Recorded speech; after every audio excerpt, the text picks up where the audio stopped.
Welcome back into the archives, traveller. Tonight you are stepping into a world before refrigerators, freezers and climate control. This is how food was stored before refrigeration, a systems-level look at survival, spoilage and storage across medieval Europe and the centuries around it.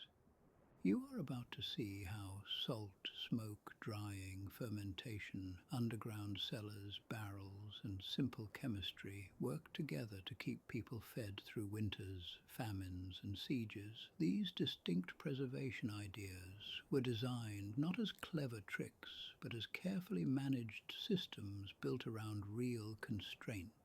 If you enjoy calm, factual explorations of everyday historical systems, please take a moment to like this video, subscribe to the channel and ring the bell so you don't miss future long-form history designed for quiet learning and rest. Let's begin. You are standing in a world where food begins to decay almost immediately. There is no pause button, no refrigeration hum, no sealed plastic. Everything you see that was harvested, slaughtered or collected is already moving towards spoilage the moment it leaves the field, the water or the animal. In the past, people understood food storage as a continuous struggle against predictable forces. Moisture, warmth, air, insects and time worked together relentlessly. Although microorganisms were not understood scientifically, their effects were familiar. Meat softened and discolored, liquids clouded, grain developed heat and odor, mold appeared first as dust, then as growth. These changes were watched carefully because the difference between edible and dangerous was often subtle. Spoilage was not random. It followed patterns. Warm temperatures accelerated decay. High humidity promoted mold. Exposure to air allowed visible rot to advance rapidly. Insects arrived quickly, drawn by scent. Rodents followed once stores became established. Food storage systems existed to interrupt these processes, not to eliminate them. Preservation was understood as delay, not prevention. You see that time itself was the central enemy. Freshness was temporary and unreliable. Even foods considered durable required constant attention. Grain, for example, continued to respire after harvest. Stored improperly, it generated internal heat that encouraged microbial growth and insect infestation. Meat deteriorated from the surface inward, making early detection essential. Fruits collapsed quickly if bruised or exposed to excess moisture. Seasonality shaped every decision. Slaughter typically occurred in late autumn when cooler air slowed decay and animals no longer needed winter feed. Preservation work intensified immediately afterward. Grain harvest produced a single annual supply that had to last until the next year. Fish runs arrived in narrow windows and demanded rapid processing. Storage was always backward-looking, planned months in advance. You notice how storage influenced labor organization. Preservation was not a single event, but an ongoing task. Food had to be checked, turned, trimmed, resealed, and repositioned. Failure to maintain stores meant losing not only food, but the labor invested in producing it. In lean years, these losses compounded quickly. Urban and rural environments faced different constraints. Villages relied on household-scale systems integrated into daily routines. Towns depended on larger communal stores, often regulated by law.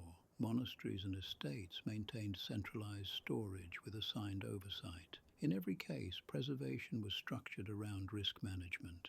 You are not seeing abundance. You are seeing calculated endurance. People preserved more food than they expected to eat, knowing that spoilage, pests, and accidents would claim a portion. Survival depended on staying ahead of loss, not eliminating it.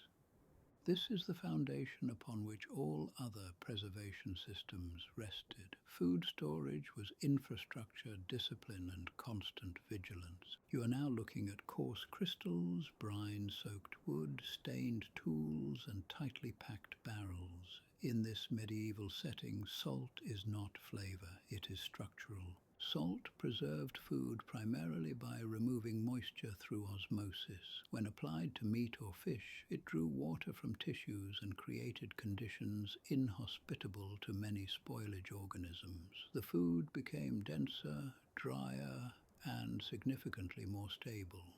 This process slowed decay but did not halt it, requiring careful handling and storage afterward.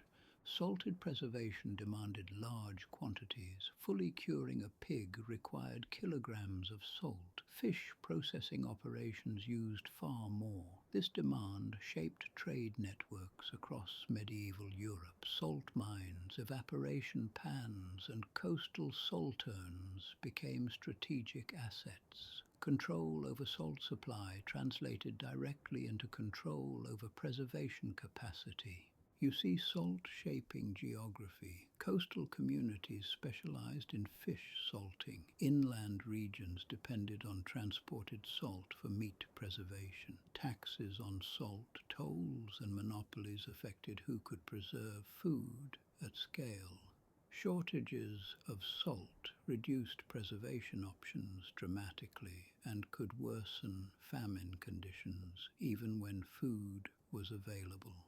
Meat curing involved multiple steps. Cuts were rubbed with dry salt or submerged in brine. Barrels were layered carefully to ensure even exposure. Excess liquid drained away or was reused as brine. These barrels were stored in cool spaces to slow spoilage further. Inspection was constant. Any sign of off-odor or slime prompted trimming or disposal. Fish preservation required speed. Fish deteriorated faster than meat. Gutting and salting often occurred immediately after capture. Delays increased spoilage risk sharply. Salted fish became a staple protein, especially during religious fasting periods when meat was restricted. Salt altered food permanently. Texture hardened, flavor intensified. Before consumption, salted food was soaked in water to remove excess salt. This rehydration required judgment. Too little soaking made food inedible.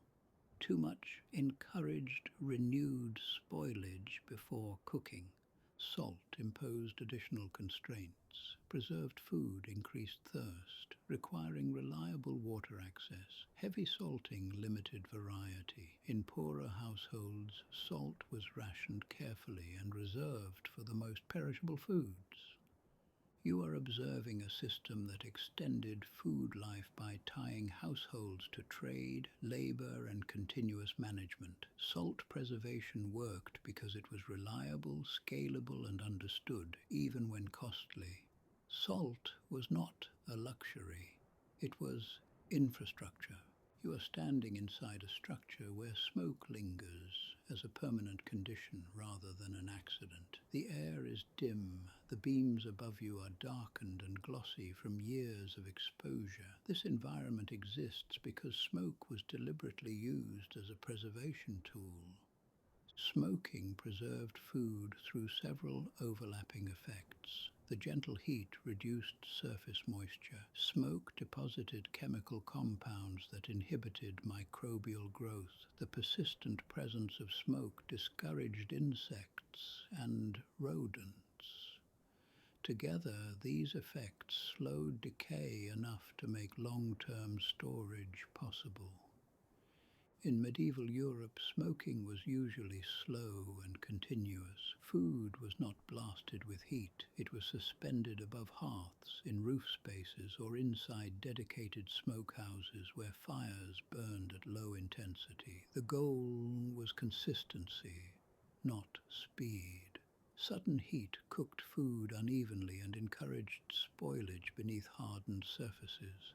You see meat and fish hung from hooks or wooden rods, spaced carefully to allow airflow. Larger cuts were split to expose interior surfaces. Fish were gutted and often lightly salted before smoking to reduce initial moisture and microbial load. This combination improved reliability, and the choice of fuel mattered. Hardwoods such as oak, beech, alder and fruitwoods burned steadily and produced smoke suitable for preservation. Resinous woods were avoided because they produced harsh smoke and sticky residues that could contaminate food. These preferences were learned through experience and reinforced by failure.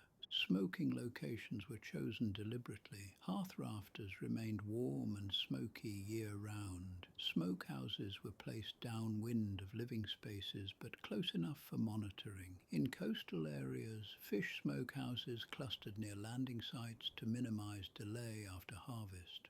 Smoked food still required maintenance. Surfaces were inspected for mold. Insects were brushed away. Items were repositioned to ensure even exposure. Food that showed signs of deep spoilage was removed to protect the rest. Smoking altered food permanently. Textures hardened. Flavors intensified. These changes were expected and accepted. Smoked food was often rehydrated or cooked slowly to soften it before consumption. You are observing preservation embedded in architecture. Roof height, beam spacing, airflow paths, and fire placement all mattered. Smoke preservation worked not because it was clever, but because it was persistent and monitored. You are now looking at food deliberately exposed to air, sun, and time. Drying was the most widespread preservation method because it required the fewest specialized materials. Drying preserved food by reducing moisture to levels too low for most spoilage organisms to survive. Fruits shrank, meats stiffened, vegetables became brittle, weight dropped dramatically, making dried food easier to transport and store. Drying depended heavily on the environment. Low humidity and moderate warmth were essential. Rain, fog, or sudden cold could ruin entire batches. As a result, drying was seasonal and opportunistic. People dried food when conditions allowed, not when schedules demanded it. You see food arranged carefully. Fish were split and laid flat or hung. Apples and pears were sliced to increase surface area. Legumes were dried in pods before shelling. Herbs were bundled and hung in shaded, ventilated spaces to preserve aromatic compounds.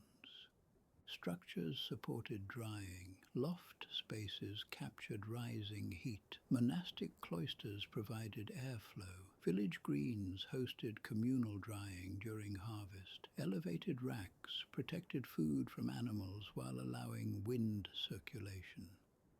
Grain drying required special care. Grain that retained moisture continued to respire, generating heat that encouraged spoilage and insect infestation. Stored grain was turned regularly to release heat and distribute moisture evenly. Failure to do so could destroy entire stores. Dried food was not inert. It reabsorbed moisture easily. Storage required dry containers and elevated placement. Mold growth was monitored constantly. Items showing early spoilage were removed. Rehydration was necessary before consumption. This required water and fuel, both valuable. Some foods never fully regained their original texture. Preservation prioritized calories and stability over palatability. You are seeing preservation at its most elemental. Remove water, watch the weather, accept that some loss is inevitable. You are observing food that appears to be spoiling, yet is being preserved deliberately. Liquids cloud, bubbles rise slowly, odors shift from sweet to sharp. This is fermentation, practiced widely long before it was understood. Fermentation preserved food by allowing certain microorganisms to dominate before more destructive ones could take hold. Although medieval people did not understand microbes, they recognized outcomes. Some transformations produced food that lasted longer and caused fewer illnesses. Others produced rot and were discarded. Grain fermentation produced beer and ale, which were safer to drink than untreated water in many environments. Brewing involved soaking grain, allowing sugars to develop, boiling the liquid and fermenting it. Alcohol and acidity reduced microbial risk. These drinks were consumed daily, not as luxury, but as a safer fluid source. Milk fermentation addressed a major problem. Fresh milk spoiled quickly, especially in warm weather. Turning milk into cheese, curds, butter, or cultured products reduced moisture and stabilized nutrients. Hard cheeses aged in cool spaces could last months or years. Soft cheeses spoiled faster and required quicker consumption.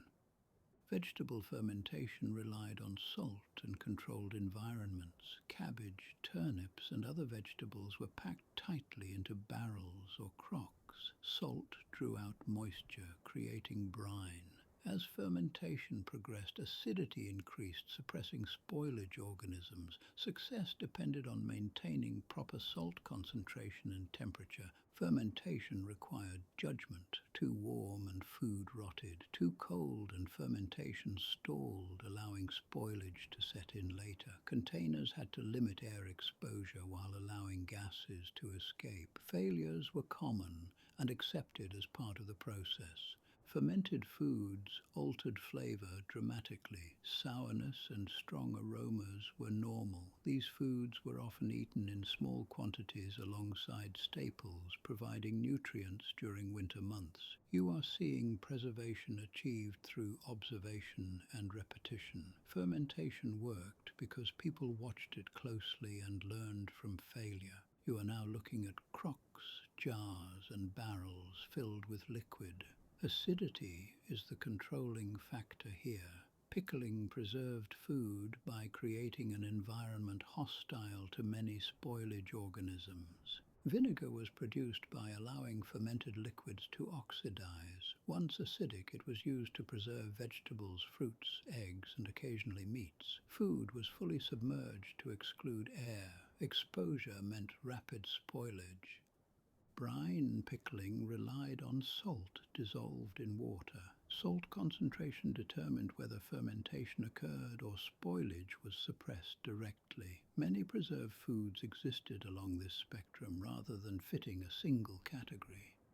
Containers mattered. Ceramic crocks and glazed jars resisted acid damage and were easier to clean. Wooden barrels were used cautiously. Acid could degrade wood, causing leaks and contamination. Pickled foods required cool storage and inspection. Surface mold was removed. Liquids were replenished. Food had to remain submerged at all times. Pickling altered texture permanently. Crispness was difficult to maintain. Spices were used sparingly to mask off flavors and discourage insects. You are observing preservation through chemical environment control. Acidity did not stop time. Acidity slowed time under strict conditions. You are now looking at preservation methods that existed at the edges of medieval food systems, not because they were ineffective, but because they were expensive.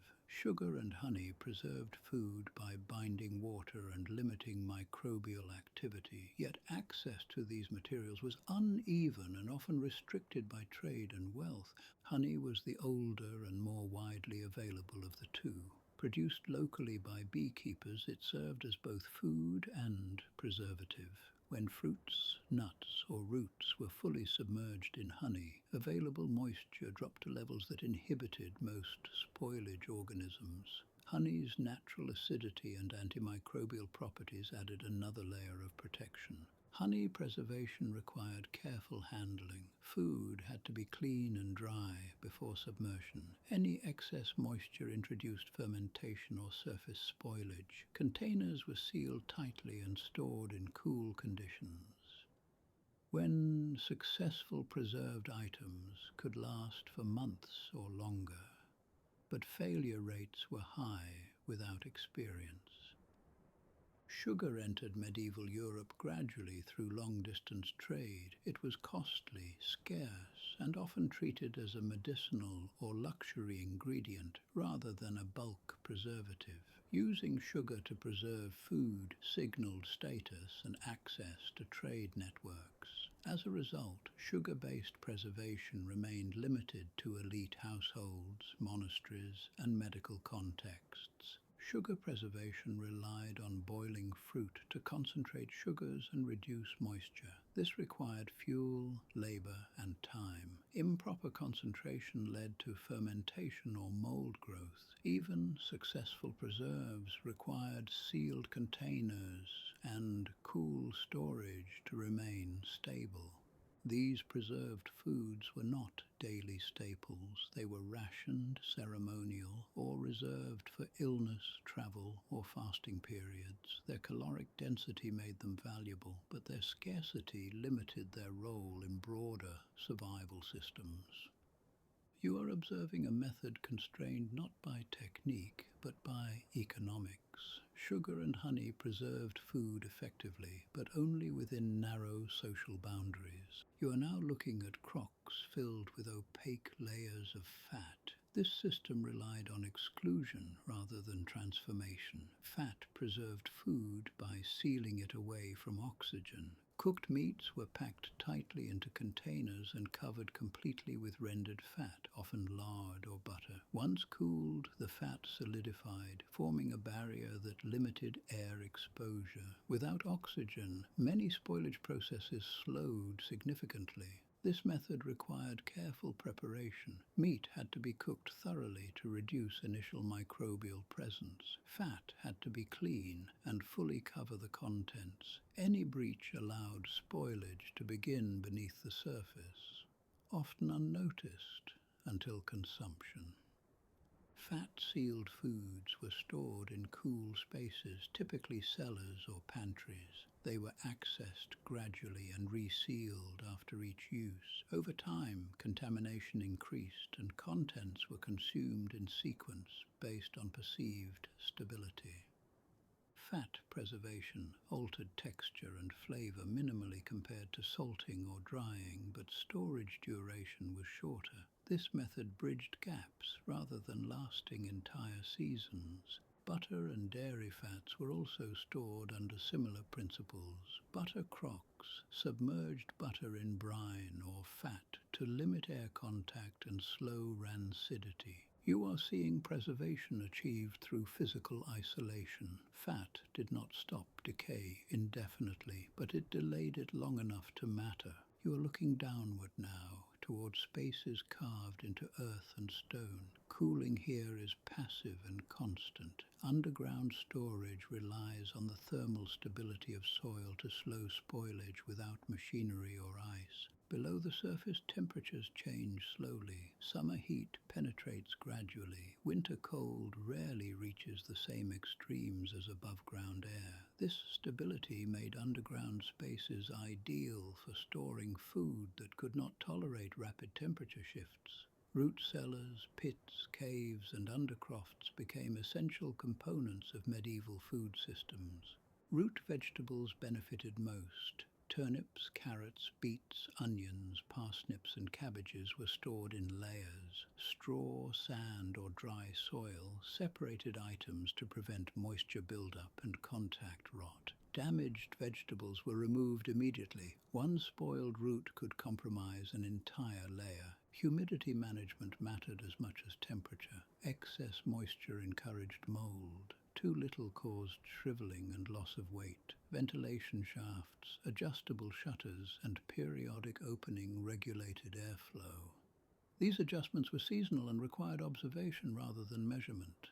Cellar construction varied by region and wealth. Peasant households dug simple pits lined with wood or stone. Townhouses built vaulted basements. Monasteries and castles constructed large undercrofts with drainage channels, shelving, and designated zones for different foods. These spaces often served multiple purposes, including wine storage, Meat and dairy could be stored briefly in cold spaces, but only after preservation. Cold slowed spoilage, but did not prevent it. Ice storage was rare and limited to elite contexts, where ice could be harvested and insulated during winter months. Cellars required maintenance. Walls were inspected for seepage. Floors were kept clean to discourage pests. Containers were elevated where possible. Failure to manage these spaces led to rapid loss. You are seeing cold used as a stabilizing force rather than a stopping mechanism. Earth replaced technology. Depth replaced insulation. Storage depended on construction, monitoring, and seasonal knowledge. You are now examining the physical structures and vessels that made preservation possible. Techniques alone were insufficient without proper containment. Barrels were the most important storage technology of medieval Europe. They held salted meat, fish, grain, and liquids. Their curved staves created tight seals when properly maintained. Barrels could be stacked, rolled, and transported, making them essential for trade and stockpiling. Maintenance was constant. Leaks were sealed with pitch or swelling wood through soaking. Broken hoops were replaced. Contaminated barrels were cleaned or discarded. A failed barrel risked the entire contents. Ceramic crocks and jars stored fermented foods, pickles, fats, and preserves. Glazing reduced porosity and made cleaning easier. Lids were sealed with cloth, wax, fat, or resin. These containers were heavy and fragile, but offered better protection against chemical damage. Granaries were purpose-built structures. Floors were raised to reduce moisture and rodent access. Walls allowed airflow. Grain was stored in bulk or sacks and turned periodically to prevent heating and infestation. Entire communities depended on proper granary design. Sacks, baskets, and chests held dried foods. These prioritized airflow over sealing and were placed in dry, elevated spaces. Their simplicity made them vulnerable to pests and moisture. Architecture mattered. Larders were built on shaded sides of buildings. Smokehouses were positioned to manage airflow. Storage rooms were separated from living spaces to reduce contamination. You are seeing preservation as a system of space, material, and habit. Containers shaped what could be stored, how long it lasted, and at what scale. You are now looking at food storage beyond the household, where preservation becomes collective policy rather than private habit. Towns, monasteries, and fortified sites treated food storage as a matter of stability and control. Urban populations depended on stored food because daily supply was fragile. Markets functioned only as long as transport routes, harvests, and weather cooperated. Grain was the foundation of urban survival. Municipal granaries were filled after harvest and guarded carefully. Laws regulated when grain could be sold, exported, or withheld. During shortages, authorities intervened to prevent hoarding or price manipulation. Stockpiling required estimation. Officials calculated consumption rates, anticipated spoilage, and planned reserves accordingly. Loss was assumed. Grain heated, molded, or attracted pests, despite precautions. Reserves were built larger than expected because deterioration was inevitable.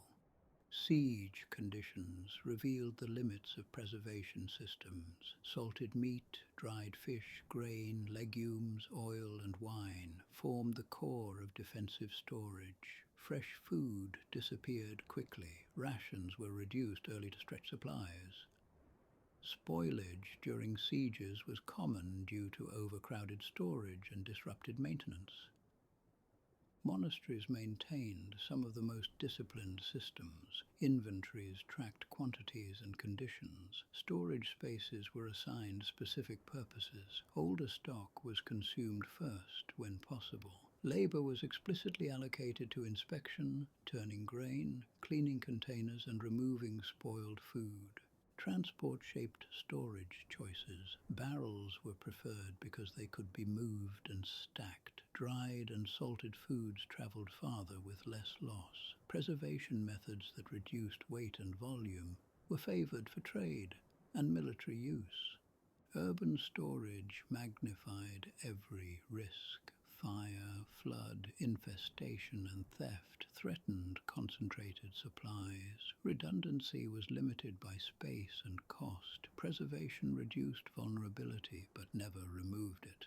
You are seeing preservation become administration. Food storage was no longer just domestic labour. It was regulation, planning, and calculated risk. You are now looking at the cumulative outcome of all these systems, not abundance but endurance. Every preservation method introduced trade-offs. Salt hardened meat and increased thirst. Drying reduced weight but altered texture. Fermentation required judgment and failed unpredictably. Cold storage slowed decay but never stopped it. Containers leaked. Fat turned rancid. Insects adapted. Mold returned.